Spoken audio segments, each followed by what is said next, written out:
Ce matin, j'avais besoin de lumière. Ce matin, j'avais besoin de prière. Alors, je suis parti sur les sentiers de Lumini, revoir la mer et l'infini. Des calanques endormis montait un léger bruit. Le vent gommait la nuit. Trempant sa plume d'or dans l'encre d'un nuage, le soleil levant écrivait ce message. Que tu te trouves à Montréal, à Jérusalem ou à Miami, le silence est plus fort que le bruit, l'amour plus grand que le mépris, et l'aurore plus belle que la nuit, pour ceux qui croient, pour ceux qui prient. Claude Roche. Claude, bonjour. Jean, bonjour. Nous allons parler de poésie Avec et du plaisir. cercle littéraire que tu animes depuis plus d'un an dans le cadre des Amis de Saint-Ginier. De Saint-Ginier. Alors explique-nous un petit peu ce que Voilà. c'est que le cercle littéraire. Alors, si tu veux, vu le succès dans la paroisse du cercle de photo, enfin du moins du club photo, nous avons décidé, quelques amis de la paroisse, à convoquer les gens qui étaient intéressés par la littérature pour faire un atelier d'écriture. Au début, nous sommes partis sur la rédaction d'un sujet, la maison familiale, les vacances, etc.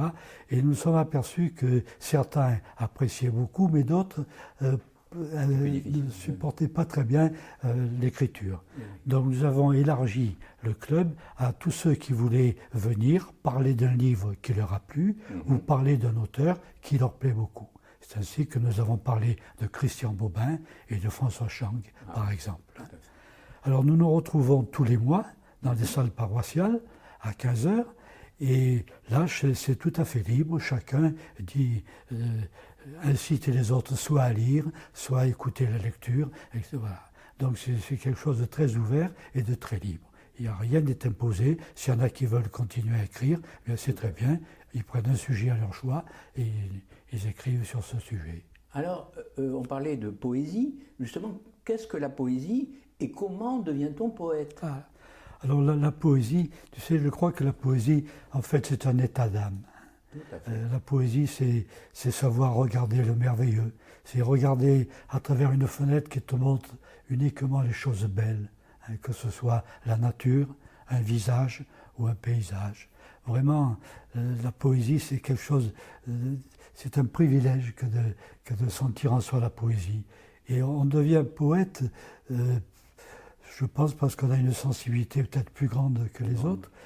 On est poète, hein. Et il arrive une période de la vie, notamment à l'adolescence, où cette fibre de la poésie peut disparaître ou au contraire s'épanouir. Mais alors, pour toi, quand a eu lieu le déclic finalement? Alors moi, le déclic, je me souviens très bien, il a eu lieu en classe de 4e, où j'étais à l'école de Provence. Et tu avais quel âge? En 4e. Oui. Les calculs, ce n'est pas mon fort. Parfait. Mais voilà. Nous avions un professeur formidable qui s'appelait M. Barsanti, qui avait un aspect sévère, mais sur cet aspect sévère, il avait une grande sensibilité.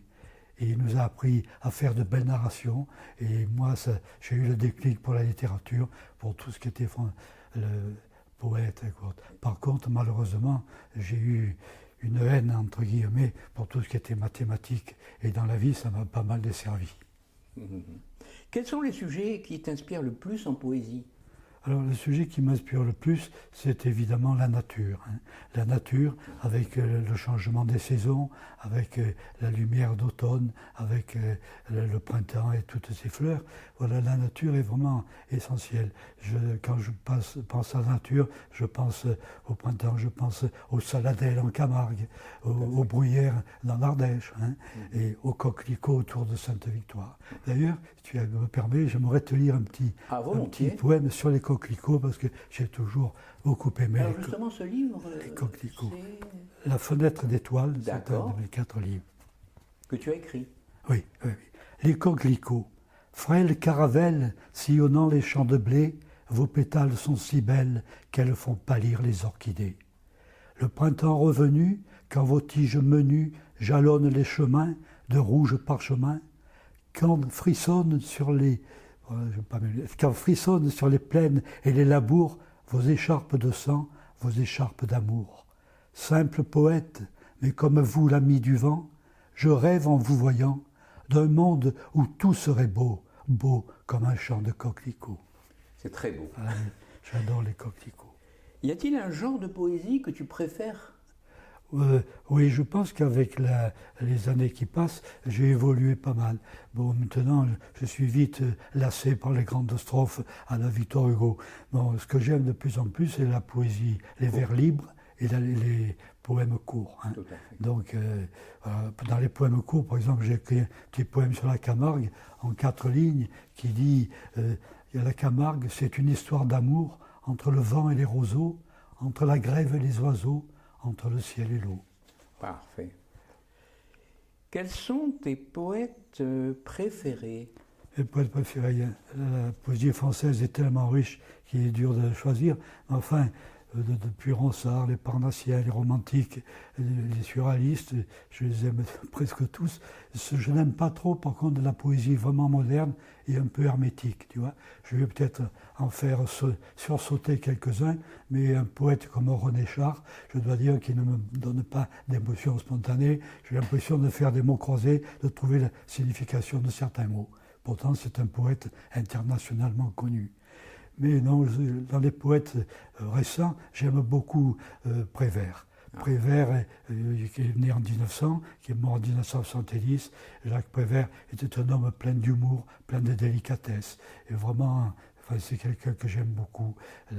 C'est lui qui a dit, il dit non avec la tête, mais il dit oui avec le cœur. Il dit non au professeur, mais il dit oui à ceux qu'il aime. Et puis la chasse à l'enfant aussi.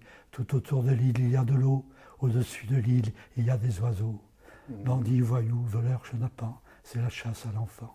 Voilà, Prévert, c'est quelqu'un qui m'a beaucoup touché. Son livre, qui est paru en 1945, qui s'appelle Paroles, est d'ailleurs connu internationalement.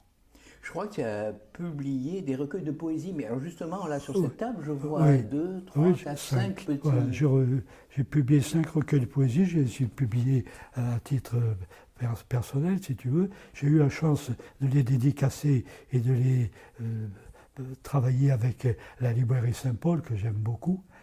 Et voilà, là, c'était très agréable, les signatures.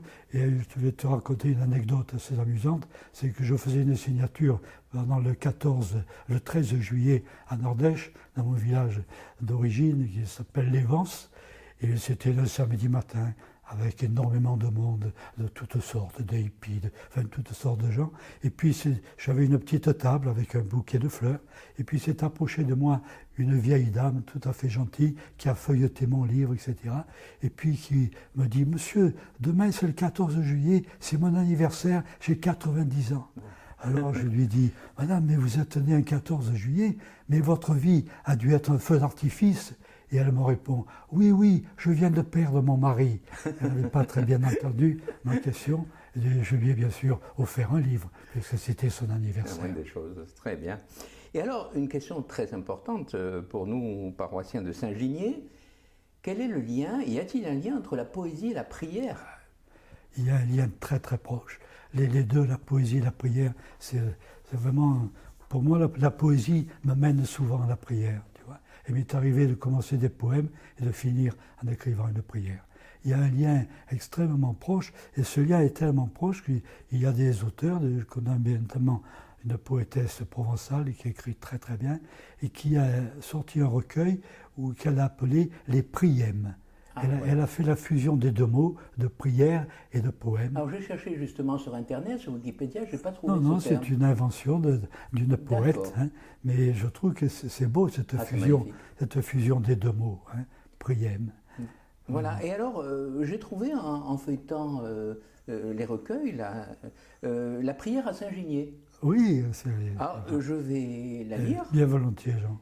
Quand le jour se lève sur la place Lumière, quand le Rhône s'étale entre les rives du pays d'Arles, Saint-Ginier, notre patron, nourrit notre prière. Toi qui as donné ta vie pour sauver ceux qui croyaient au ciel, donne-nous la force et le courage d'affirmer notre foi. Donne-nous un cœur de tendresse, d'écoute et de partage, héritage de ton martyre, à trinquetaille.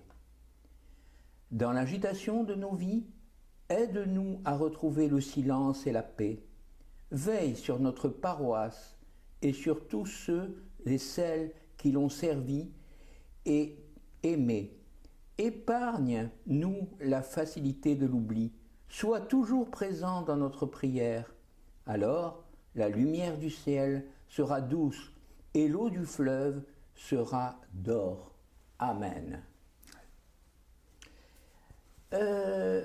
La prochaine réunion du club littéraire. Alors, elle aura lieu le 9 novembre, oui, dans les salles paroissiales, à 14h. 14h. Voilà, ce sera plus tôt parce qu'il y a la librairie Prado Paradis qui a la gentillesse de nous envoyer quelqu'un de sa librairie qui viendra nous présenter les livres actuellement qui sont pour, des prix en perspective.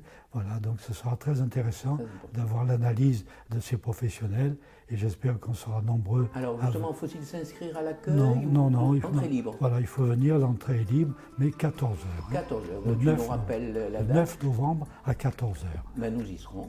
Eh bien, avec plaisir. Merci Claude. Et merci à toi. À une prochaine. À une prochaine.